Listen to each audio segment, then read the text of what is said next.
Lijep pozdrav! Evo nas i u sljedećem zadatku. 40% od nekog broja iznosi 80. Koji je to broj? Je li ovo onaj lagani račun? Znači, sad već znamo kako računamo postotak. 40% je 40 stotnina od nekog broja 80. Znači li to da sad samo trebamo pomnožiti ovo sa 80? Idemo vidjeti.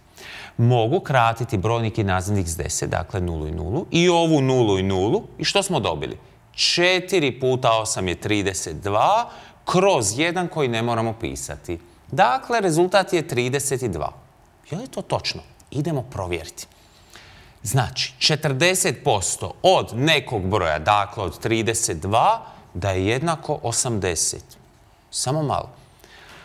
100% od 32 bi bilo 32, a 40% je manje od pola od 32, znači manje od 16, a meni ovdje piše 80. Pa ovo je krivo, ovo je krivi račun. Što trebamo učiniti? Dakle, idemo sad pažljivo. 40% je dakle 40 stotnina ili 0,40 možemo pisati. Puta 40% od čega? Nije 40% od 80, već piše lijepo. Od nekog broja kojeg ne znamo. I što mi u matematici pišemo? Najčešće slovo x, to je nepoznanica.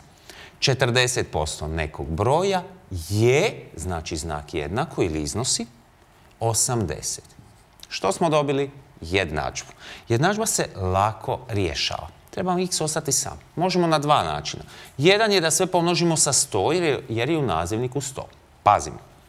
40 stotnina puta x to je 1 cijelina. Nije ovdje plus, da su to dva člana.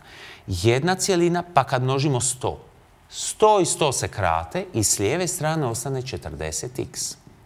80 puta 100 je, prepišemo 80 i dodamo ove dvije nule, 8000. Sve dijelimo sa 40 i dobit ćemo x jednako je 8000 kroz 40 je 200. Drugi način bi bio ovdje kad smo došli, znači kad imamo 40 kroz 100 puta x je 80, vi možete i ovako podijeliti 40 sa 100 i dobijemo 0,4 puta x je 80 i sad sve dijelimo s 0,4, 80 podijeljeno s 0,4 je 200. To je drugi način računanja, jednako je dobar kao i ovaj prvi. Nadam se da ste sada naučili i ovaj obrnuti slučaj. Kad imamo zadan postotak, imamo postotni iznos, a nemamo osnovicu. Ako jeste, onda samostalno riješite domaću zadaću. Pazite, od kojeg broja 10% iznosi 300? Nudim vam dva rješenja. Pod A 30 i pod B 3000. Sami otkrite koje je točno rješenje.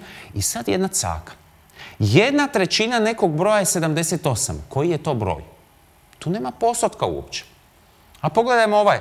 1/3% nekog broja je 78. Budite kreativni, samostalno riješite ova tri zadatka. Naravno, nudimo i rješenja koja se nalaze ispod ovih videa. Hvala što ste gledali ovaj video.